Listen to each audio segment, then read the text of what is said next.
gonna do this as quickly as I can. But here's a question. I guess you could say, I guess you can call this post WrestleMania 30 WWE post WrestleMania 30. Or, well, let's just put it this way. WWE Raw post Mania 30 edition. Future is now. It seems to be. It seems that a lot of the future stars, a lot of the up-and-comers, a lot of the guys and gals that have a future in this business basically have more time on their hands, have more years ahead of them, are getting opportunities, finally. Are finally getting a chance to come up and prove themselves. One of the biggest stories coming out of Monday Night Raw this past Monday night was the crowning of a new Divas champion after a 236-day reign by AJ Lee. Now, did she lose it to any of the established divas on the roster? Any of the total divas? No. She lost it to somebody that everybody in the IWC and the YWC has been wanting up on that main roster since day one. Since the first day she arrived, and that is Paige. That's right, Paige, the NXT Women's Champion, is now the new Divas Champion. Now, we don't know if maybe this is to help evolve AJ's character to where she has to now realize no more messing around, no more joking around, no more skipping. It's time to get down and dirty. It's time to get down and serious. Time to grow up. Who knows? But this is something that a lot of fans have been wanting. They've been wanting Paige up there because they believe Paige is probably one of the only real women wrestlers or diva wrestlers on the roster right now that can go toe-to-toe with AJ and give her an excellent match. Give her a Match of the Year candidate match. Now, a lot of people might say, well, she had a Match of the Year candidate with Natalya a few weeks ago. And that's true. In fact, a lot of people have dubbed that as not one of the better, if not one of the best diva matches in recent memory, but as one of the longest in about 27 years. But the point is, this is something fans have been waiting for. Now, the only question is, will WWE drop the ball with Paige? I don't think so. Because Paige has got a strong supporter in Triple H. So this is going to be a very interesting and unique dynamic. And right now, currently, Paige is the only diva to be a double champion. She's a champion in the WWE's Diva division. She's the top of the mountain there. And she's the NXT Women's Champion. Now, could this also mean we might see a return of the women's title? I mean, she's supposed to be the anti-diva. So what if she decides, hey, a new Paige in the Divas? No, let's call it Women's Division again. And she brings back the women's title. That'd be something, right? We're just going to have to wait and see, but this is somebody that WWE was hoping they'd bring up very soon.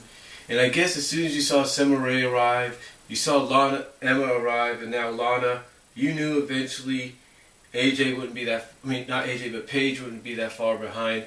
And what a way to show that you're going to back this girl up. What a way to show that, hey, we have faith in you being the future of our division, being the future of our company, by saying you're going to become champion your first night on the main roster. What a way to show support.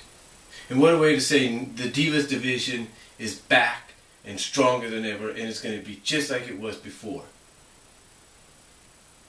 And then you take a look at people like Alexander Rusev, who basically impressed everybody by dominating and destroying Zack Ryder, impressed people at the Royal Rumble. This guy, Alexander Rusev, to me could be a semi upper mid card, if not lower. Basically, I look at, before this year is out, I look at Alexander Rusev as being a major player in the upper mid card, if not semi-main event scene, and I would not be surprised if he has championship gold around his waist before this year's out. And I will not be surprised before this year's out that he is talked about as contending for that world heavyweight, for that world title. And who knows what happened then. And then you got the vignettes for Adam Rose, formerly Leo Kruger. And then you have Bo Dallas getting his vignettes for his return. And it seems they're bringing their characters from NXT up instead of changing them. Will Bo Dallas be accepted as the heel as he is down there? Or will he be the Kurt Angle of a new generation? Will he be the heel that wants to be the babyface? Who knows? Will Adam Rose be treated as a babyface? It seems he might be. Who knows? But this is going to be an interesting dynamic in the next few weeks. How are they going to utilize Bo Dallas and Adam Rose? How are they going to come on in? I guess we'll find out down the line. And in the way you ended Raw, by having the Shield and Daniel Bryan standing triumphant over the established authority, or basically what anybody would call Evolution 2.0. Because basically you have the same three of the founding members, and you have Kane and Stephanie as a part of that. What a way to show that, hey, you're still behind the Shield. You're still behind them. That they're now back where they once were. That you're now behind fully on Daniel Bryan. And then even a night after he lost to John Cena, one of the best in his WrestleMania debut, the Wyatts, Bray Wyatt, Luke Harper, and Eric Rowan, still triumphant the following night. So this is going to be a very interesting dynamic for the next year, this coming year. And who knows what other NXT superstars and divas will be coming up, will be called up before this year's out. And who knows who might return. I know I would love to see Karma return. What kind of impact would she make if she could ever come back? I would like to see her come back and be a major player in standing alongside the Shield and Daniel Bryan against the Authority as a way to kind of keep Stephanie McMahon at bay. That would be interesting, be really great. But to me, the question is the future now for WWE after what we saw at WrestleMania and on Raw? And you have Cesaro, now a Heyman guy, and getting a push as a tweener, if you will.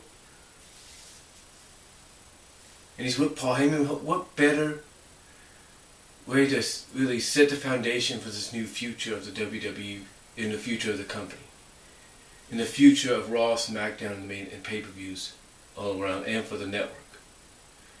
So the question is, though, who's next to be called up,